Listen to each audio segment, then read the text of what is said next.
നമ്മുടെ വണ്ടിക്കൊന്ന് ലോഡായിട്ടുണ്ട് കേട്ടോ. കഴിഞ്ഞ ദിവസം ഞാൻ ലോഡില്ല എന്നുകൊണ്ട് റിവ്യൂ ഇട്ടായിരുന്നു. ഇന്നേക്ക് ലോഡായിട്ടുണ്ട്. ഇപ്പം ലോഡ് കയറി തുടങ്ങിയിട്ടുണ്ട്. ഇനി അത് ആ വീഡിയോ കണ്ടിട്ട് ആരും കയറി വരാതിരിക്കരുത്. കയറി വന്നോ. ഇലക്ഷൻ വർക്ക് കഴിഞ്ഞു. ഇപ്പോൾ ഇഷ്ടം പോലെ ന്യായമായിട്ട് ലോഡുണ്ട്.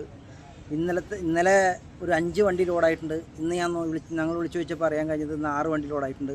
അപ്പോൾ ധൈര്യമായിട്ട് കയറിപ്പോര്. ഇനി ഞാൻ ആ പറഞ്ഞതുകൊണ്ട് ആരും കയറി വരാതിരിക്കേണ്ട. പൈനാപ്പിൾ ഇഷ്ടം പോലെ ലോഡാവുണ്ട് വാഴക്കുളത്ത് നിന്ന്. അപ്പോൾ പൈനാപ്പിളൊക്കെ എടുത്തിട്ട് കയറി പോകേണ്ട ആൾക്കാർ കയറി പോകുന്നേക്ക്. എന്നുവെച്ചാൽ 2-3 പേര് വിളിച്ചു ചോദിച്ചു ലോഡുണ്ടോ, ഇനി കയറി പോകുന്നാൽ മോശമാണെന്ന്. ഇനിയിപ്പോൾ നമ്മൾ പറഞ്ഞതുകൊണ്ട് കാര്യം കയറി വരാതിരിക്കരുത്. കയറി വന്നോ ലോഡാവുണ്ട്.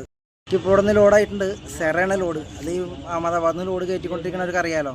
സെറ അതായത് വാഷ്റൂമിലെ ക്ലോസറ്റ് ഐറ്റംസ് പോലുള്ള സാധനങ്ങളാണ്. അപ്പോൾ ലോഡായിട്ടുണ്ട്. ഇന്ന് വൈകുന്നേരം കയറ്റും. നാളെ രാവിലത്തേക്ക് പാർട്ട് ലോഡാവും. ഞാനിവിടെ തിരിക്കും. ഇതൊക്കെയാണ് ഇവിടുത്തെ വിശേഷങ്ങൾ. അപ്പോൾ നമ്മൾ ഇന്നലത്തെ വീഡിയോയ്ക്ക് ഒരു ക്ലാരിറ്റി വരുത്താൻ വേണ്ടിയാണ് ഇപ്പോൾ ഇതായിട്ട് പിന്നെയും വന്നത്. Okay, thank you.